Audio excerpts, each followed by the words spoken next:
The 6 to 7 Figure Show, episode 102, the best of the 6 to 7 Figure Show series. Broadcasting from the Valley of the Sun outside Phoenix, Arizona, this is the 6 to 7 Figure Show. Tired of working so hard and having no time? Take your six-figure practice and turn it to a thriving seven-figure enterprise.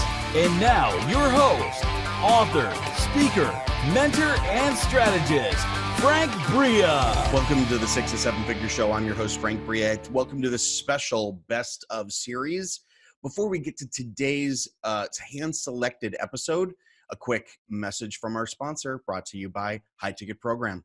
Any service business owner looking to reach seven figures suffers from the same problems. When you start the journey, you're on your own, managing tasks and maybe a few team members. But as a seven-figure business, now you need a team that's executing for you day in and day out. Somewhere along the way, you have to hire, train, and manage these team members, even if you've never done this stuff before yourself. And if you don't manage scale and growth at the same time, you'll end up crashing under the weight of new customers or building an expensive operation you can't afford to keep running. If you want to avoid these problems and get past seven figures, then let's talk. Let me map out a plan for you of pain-free growth. I'd like to speak with you personally and tailor the plan for you. So text HTP to 602-698-7575. Now, that is my direct line. Those messages come to me directly. So if you're serious about finally getting past the seven-figure mark in your business, text HTP to 602-698-7575. I am really pleased today to be joined by Andrew Sparks, a good friend and an absolute inspiration from a story perspective and from what he's doing today. For those of you who don't know, Andrew's the founder of FitGrow and a complete mindset expert. The way he got there, of course, is part of the story, and we'll get into that a little bit today. But basically, you look at overcoming about a decade of drug and alcohol addiction, but Andrew basically took that, went down the psychology path to get his life together the way he wanted. And since then, he's basically helping people collapse time so that they don't lose that valuable time that we all basically have left to create what it is we want to do in this world, what our dreams are. So, Andrew, thanks so much for being with us. Really appreciate it. Great to be here with you, Frank. Yeah. So for those people who, talk about FitGrow. What is it that you're doing? Who are you working with right now? Yeah, so basically FitGrow is a company where we go in and we help gyms, studios, and boot camps, so group fitness facilities, get more members and really scale their businesses. So the first step, obviously, getting the foundation in place to make sure that they can have a consistent and predictable business. And then from there, help them scale up to high profit margin per location and then branch out into other locations if they like. Really, I guess, develop the leader behind the business as well, because you know as well as I do, you'll only grow to the level of your identity. So there's a ton of mindset work that goes in to get people to really stretch people to become the best versions of themselves. Yeah, I was going to ask you about that because I think a lot of people, based on your description, which is accurate based on all the things I know about you, about being a mindset expert, that probably people wouldn't have put that together with the business development work you do in the personal fitness space. So talk to us a little bit about why mindset is, why that's your expertise and why you think it's such an important leverage point for the people that you work with.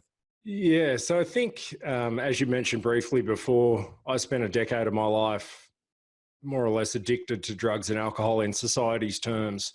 It wasn't until one day I woke up more or less in a pool of blood in my own room, and I'd been on a 3 or 4 day bender and there were holes all through the wall leading into the ensuite of my bathroom. And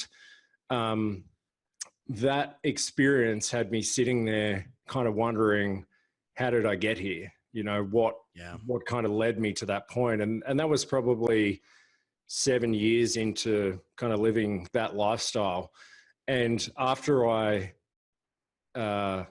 I guess from that point, I needed to make some different decisions. And there were kind of plenty of other things along the way that were red flags, but the behavior that I was kind of taking part in was normal.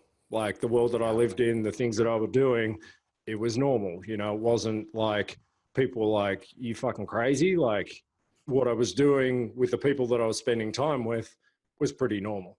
Yeah. So from that perspective, obviously getting my own life together and then taking that and really transitioning that into business owners, I went down the psychology path. I tried a ton of stuff that didn't work and didn't help. And I'm not saying it doesn't work for other people, but it just didn't for me. Yeah. But once I found some stuff that worked for me, NLP, hypnotherapy, and a ton of other kind of really strong resources. And then I went and trained in those things. So I'm trained in both of those things in kind of advanced diplomas and masters. And that's what we apply to business owners, you know. And like I said before, if you don't really understand that mindset plays a part in your success, then you'll top out. You know, and I guess we should be topping out as we're growing anyway and pushing up, because that's when we're really pushing on the level of what we believe is possible for us. But for me, I want to expand that for everyone we work with. Yeah. An amazing journey and story that, you know, even if folks haven't been through that personally, it sounds like you're pulling out the parallels for people in their own lives and whatever that pushing through or making changes looks like. What are some of the things that you are finding for the clients that you're working with that's holding them back the most from pushing through that journey themselves? What's keeping them stuck? It's a great question. I think initially on the low level, I think people don't understand what it takes to be able to change. And whether it's like, you know, in my industry, if somebody has a gym, let's say they're doing 150 grand a year and they want to get to, or a better example, let's say someone's doing 50 grand a year and they're doing $1,000 a week, and, you know, it's kind of working for them, but they're making no money and they're going to have to do that for the rest of their life. There's no scale in it. Right. Then getting them to 100 grand a year is a completely different level of commitment, and beyond that, right? 100 grand, 300 grand, 500 grand, you know, 5 million. It's a completely different level of commitment. So I think first of all, people really need to understand that change is hard, you know, and it's hard work. It's hard to break free of the people you've been spending time with, the situations that you find yourself going to when you want to become comfortable. These sorts of things are very difficult, you know? So I think that first of all, it's like breaking somebody and saying, I was literally, you know, on a sales call here a couple of hours ago with someone, and, you know, I got to the close, it was a good fit, got to the close, and he's like, I'm in, but I had to frame it and say, look, this is not going to be easy. Like there's going to be times that are going to be hard. You should, like, if you do this right, you should second guess yourself. You will second guess yourself. You'll wonder if you have what it takes, but at some point you'll pop out the other side and you'll be at a completely different level in revenue, in potential, in your ability to help your customers and everything else. He did go ahead, but like, I just found, you know, in our business, unless I framed that for people would just really sit there and just go, okay, like I'm a silver bullet or a magic pill. And, you know, most people out there watching this are going to understand that there's no secret to success. There's no, like, do the freaking work. That's a secret. And then you get, you know, and it's going to be hard. And like I said, you will second guess yourself. You'll be challenged, and you should be challenged. And that's when you grow. So I think that's a big thing. I think the other thing obviously is just self-belief.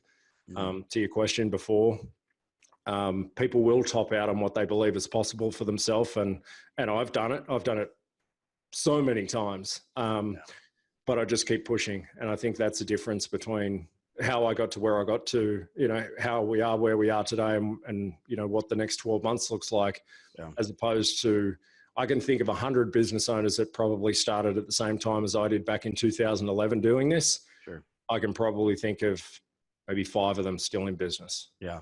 Now there is a lot of that. I mean, just thinking back to I want to kind of hone in on the self-belief thing for a second, because just thinking back to your sort of pivotal moment as you describe it, when you're kind of laying there on the floor and looking at the scene around you, there must have been a moment where you got to a place where you thought, I am more than this, or I can do better than this.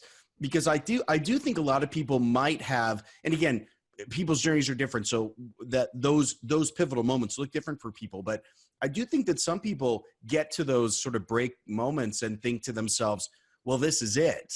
Like, there isn't anything better than this. But how powerful is that, do you find, in folks that you're working with, where there's this understanding that they're meant for more, or they're meant for greater? Is that as powerful as a component as I think it is, or are you finding it, well, no, that needs to be there, but it's not really the thing that makes or breaks the difference? I'll tell you a little story and kind of frame up why I believe what you said is true. When I stopped doing drugs and alcohol, and I was dealing drugs and fighting and living in the underworld of society on a pretty large scale. Since, what was it? I think it was about 2010 was when I kind of left that world, and it's 2019 right now. I've never told this. There's a few things I haven't told before. Since that time, 5 people that I used to spend time with have had a heart attack, overdosed, suicide. Wow. And those were people that I would sit across the table from for 3 or 4 days at a time, doing drugs and doing alcohol, drinking alcohol and literally 3 or 4 day benders. Yeah. And if you don't, you kind of asked the question, I hope I get this right, but I think the question was down the lines of like, do people need that self-belief to push them through to that different level? I think the reason that I got out, the reason that I was able to make the change, like, I don't know one other person that changed their life from, like, this is a decade later. Yeah. And every single one of my friends beyond those 5 people that aren't with us anymore, every single one of those people are still living that exact same life. Wow. And what was different in me, I don't know. I knew that this wasn't who I was destined to be. Right. I didn't know what that was at the time. Like I wasn't sitting there saying, well, I'm going to be like, if you took a snapshot 10 years ago, I couldn't even talk to you like this. Like, yeah, right. I was a completely different human being. And so I think there has to be the desire to change. There has to be that desire and that want. And even if people don't know what that looks like, you've got to go find it. Yeah. Like for me, I've got a book around here somewhere. It must be in my office next door. But I walked into a secondhand bookstore with a girl that I was seeing at the time. She pointed out a book. It was a book, Unlimited Power from Tony Robbins. Yeah. It was $4.95 or something. I've still got the book. And she was like, because I was seeing psychologists and stuff like that at the time. And she kind of knew that I really kind of took a liking to the psychology thing. And she was like, oh, just kind of pointed at it and walked away. And that was really pivotal. And I did laps of the bookstore, and I was like, oh, I really want that. But I wasn't the type of person that bought that sort of shit. And then now I've got like too many of those sorts of books that I can't even read them all. But yeah, I think it's those small things, and it's those small turning points. It's if you're looking, the answers will come if you remain open to it and have the courage to step into it. I think that's a bit of a diversion from where we were, but no, look, I think that's so critical because there's going to be a lot of people. I mean, there's 2 big takeaways I have from what you just talked about. First of all, there are a lot of people who are listening to this right now, and they're likely not at a critical point like you were.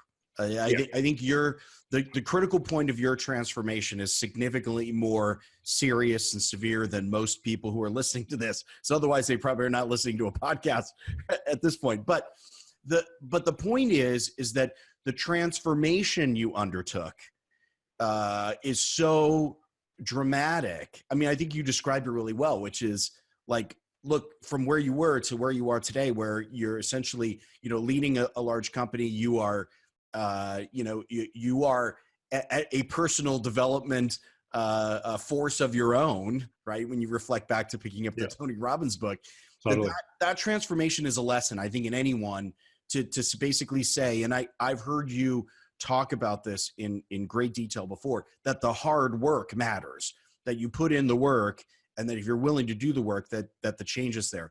But the second thing, which was really fascinating to me, is this moment of seeing Tony Robbins' book in the bookstore, and kind of I can imagine, because I've been through similar emotional things where kind of you were physically kind of circling the store as to whether or not you want to buy the book.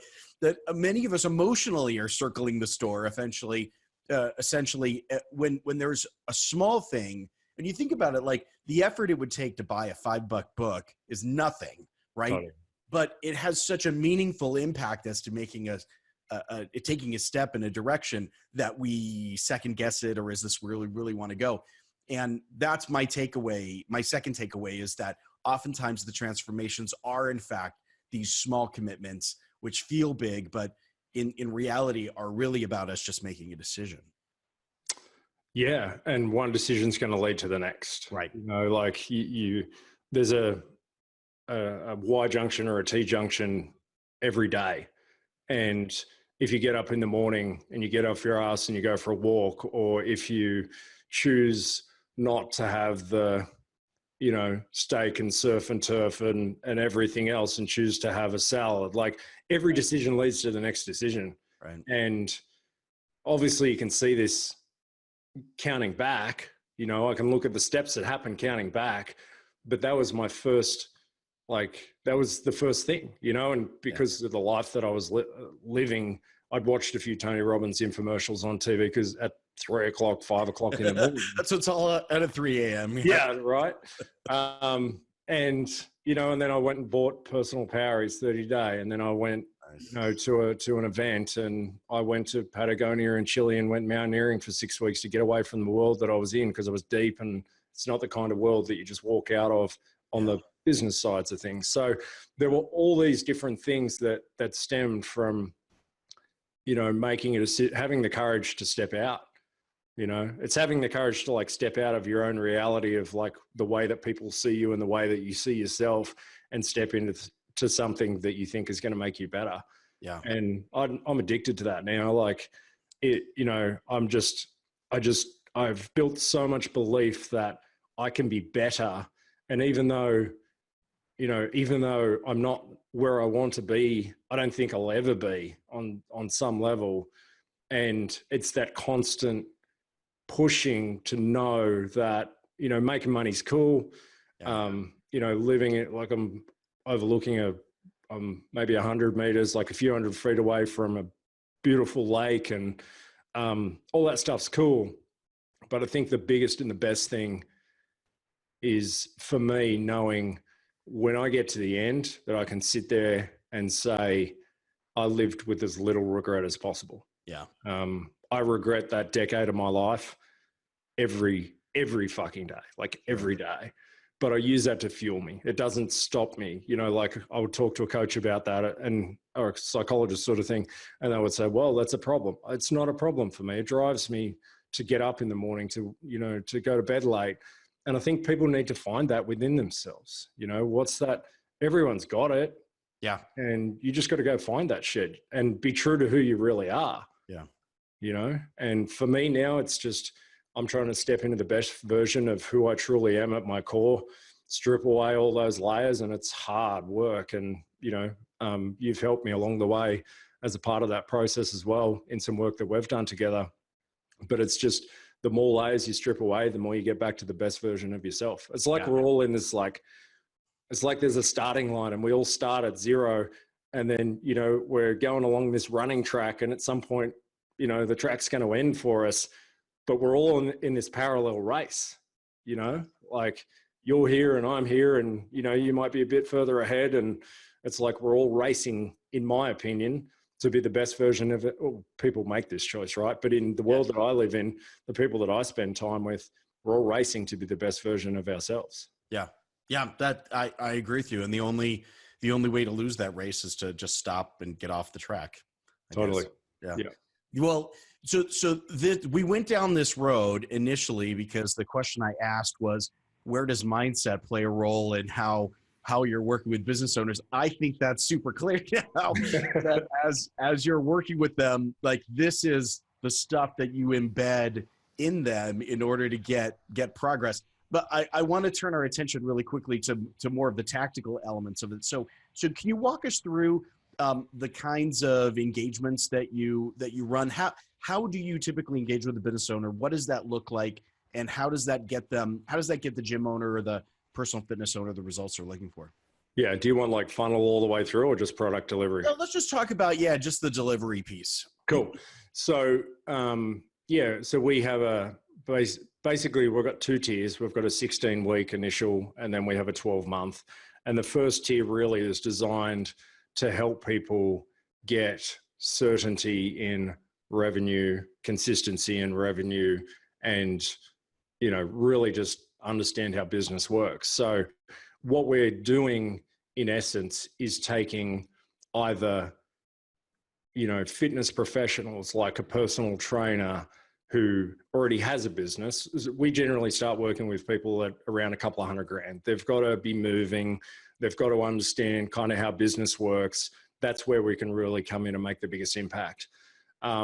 So it's taking somebody who's kind of at that level and then teaching them really how to kind of perfect each part of that system, or, you know, even implement each part of that system to be able to generate the leads they need, convert them into new customers, retain them as members, increase the amount of money that each member pays, maximize the facility, which all in turn really maximize the profit, you know, build a team, like systems, processes, leadership, and all that's not in the first 16 weeks, but the first 16 weeks is really just designed to help get consistency of revenue, because most businesses don't do that, whether it's fitness or, you know, plumbers or, you know, anything. Like 80% of small businesses are dead in 5 years. And I'm sure the numbers are just going to get worse on that with the way that the world's going. There's so much access to information. People are just going to try more shit, really. Right. Yeah. So your first piece is really around stabilization. You're taking a business that's already got some momentum going, because you're not sort of starting from scratch here. But you're finding, though, that even folks who are doing in that 100 to 200K range, they still need stabilization. They're still not quite stable yet. Is that your experience? Oh, completely. Like we've got businesses that are doing $500,000 or more, and they still don't have it. You know, because, you know, so I was in construction. I grew up, I kind of dropped out of school at 15, went into construction as a plumber, right? And so I was living in Australia then. I live in Seattle, Washington now. But, you know, I went to what's called TAFE, and that's basically where you go get your certificate on how to become a plumber. Yeah. And they teach you how to dig holes and how to bend pipes and how to clean out toilets and tap washers and all the rest of the stuff that goes with it. And there was no class per se on generating new leads and, you know, converting them into new customers or any of that sort of stuff. Right. Sure.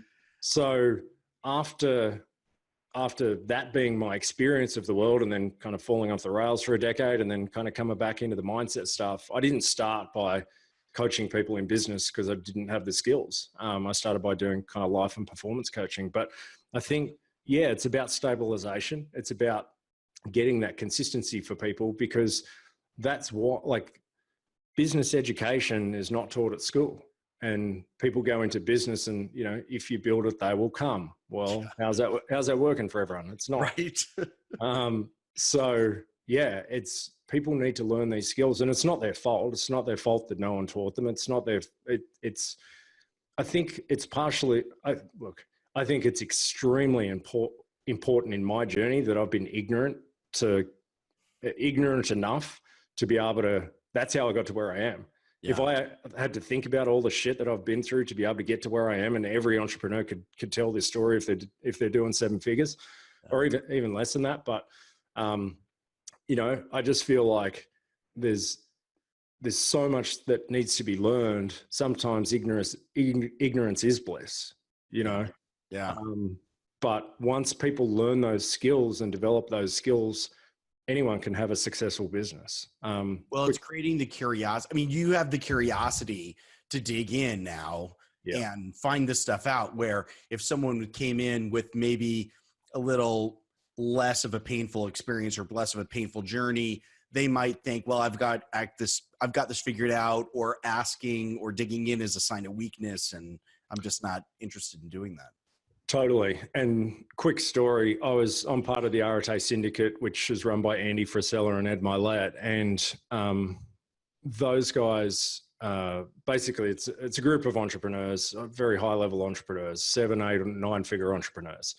And I was at an event with them in St. Louis last week. And after the event, Andy runs a supplement company. It's a 9 figure. They do a couple $100 million a year. And I went in and I toured kind of around their facility, the warehouse, and where they, you know, shipping and all that sort of stuff, and looked at it all. And then Andy came in maybe an hour later, just kind of coming through. I wasn't supposed to meet him there, but he just came through, and he was like, "Hey, how do you like the place?"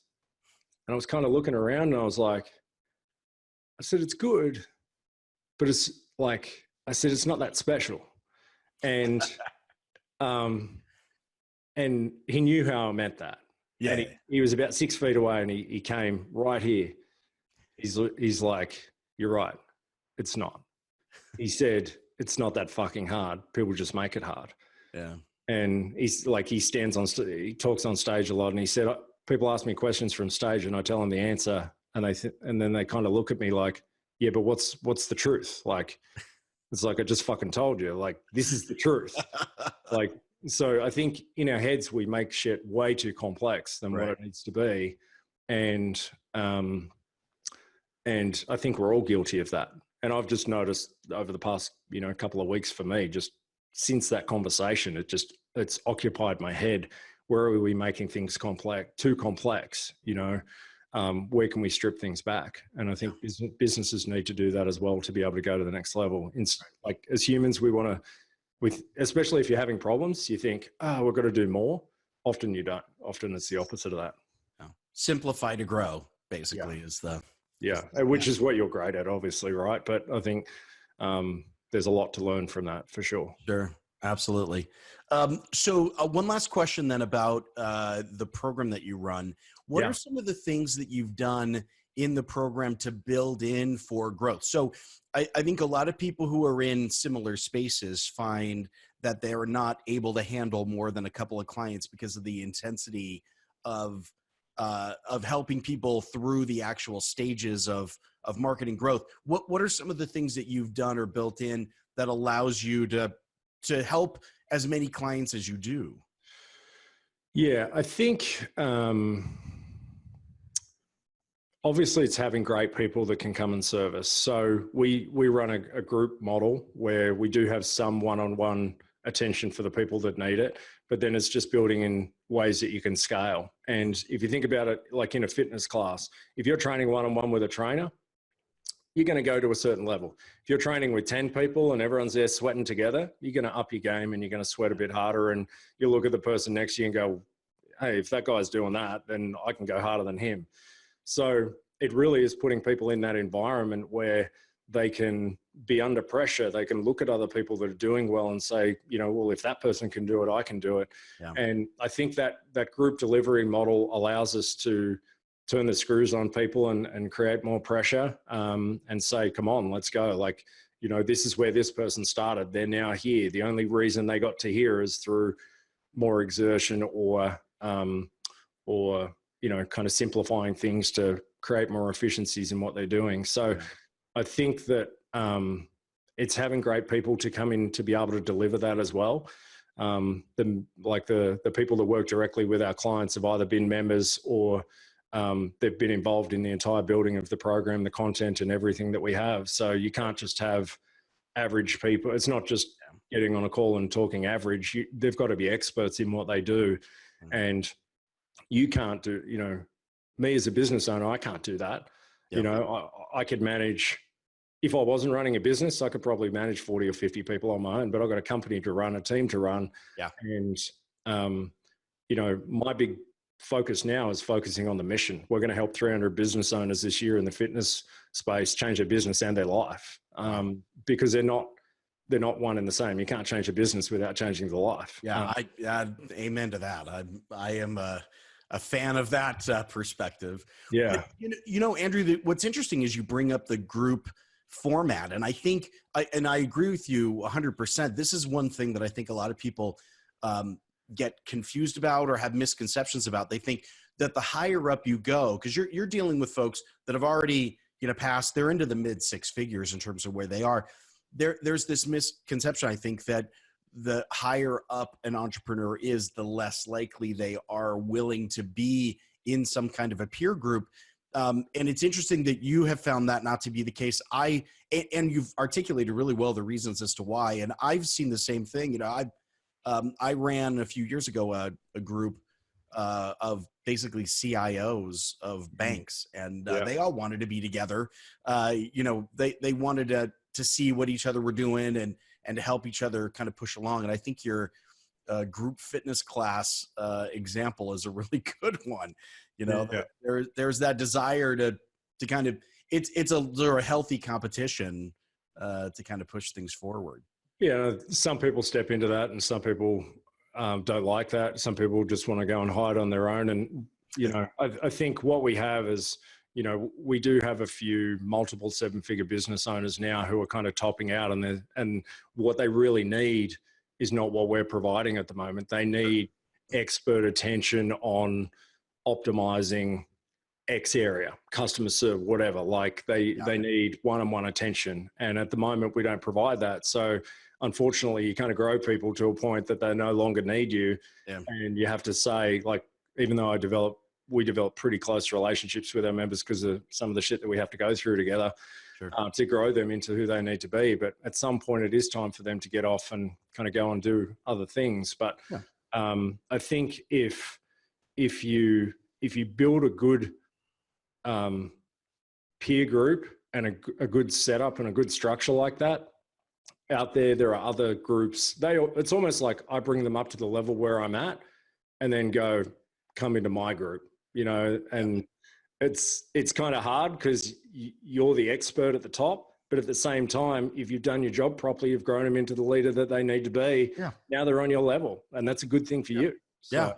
Well, and it means what you do well. And you do what you do well, and you don't try to do something that you're not. I mean, this I do think is a mistake that a lot of entrepreneurs make, is rather than focusing on what they do well and understanding that and getting it down so that it's a perfect process that they can run over and over again, they feel like they need to be all things to all people, because otherwise they're leaving money on the table, this concept. And I just find that to be not true, generally speaking, is that it's much better to find a process, to execute the process in excellence, to own the excellence of that process and to just do it really, really, really well over and over again. Yeah. Absolutely. Well, hey, thanks so much. We're out of time, unfortunately, but I want to thank you so much for being with us. Those folks who have been listening and are interested in what you're doing, whether they're in your space or just interested more in some of the mindset work you're doing, how can they connect with you? Where are some places that people can go to find out more about you? For sure. So if people are interested in the company FitGrow, you can go to fitgrow.com. That's FITGRO without a W.com. If you want to connect with me personally, you can connect on Instagram, the Andrew Sparks, THE Andrew Sparks. And I'd love you guys, if you've listened to this and you've taken something from it or you got questions, feel free to DM me and I'll get back to you for sure. And I appreciate you having me on, and it's good to be able to share this stuff with people that are either at the same level or maybe they're on their way to kind of where we are. And it's great. Well, we really appreciate it, because I know your journey is an inspirational one, and it's one chock full of lessons, I think, for everybody to get out of it. And as I said before, like everyone's got a different path and how they're moving through things, but there are a lot of parallels. And I think the fact that you're talking about those parallels and turning those into lessons, and that you've done something with that, which now is impacting thousands and thousands of people, maybe even more, tens of thousands of people, is just phenomenal. So thanks for that. I really appreciate it. Absolutely. All right, everyone. Thanks again for being with us. The 6 to 7 Figure Show. Really glad that you spent your time with us, and grateful for that. And we will see you next time.